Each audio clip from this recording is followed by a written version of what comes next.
ناظرین، اسلام دین فطرت میں آج کے منتخب اقتباس کا عنوان ہے محفل میلاد میں کھڑے ہو کر سلام پڑھنا کیسا عمل ہے۔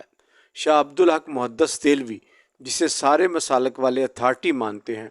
اپنی کتاب اخبار الاخیار کے صفحہ 624 پر یہ الفاظ لکھتے ہیں کہ اے اللہ، عبدالحق کے پاس کوئی عمل نہیں جو تیری بارگاہ میں پیش کر سکے، حالانکہ وہ صاحب علم و عمل تھے، اور سیرت رسول اللہ پر فارسی زبان میں 2 کتابیں اس وقت لکھیں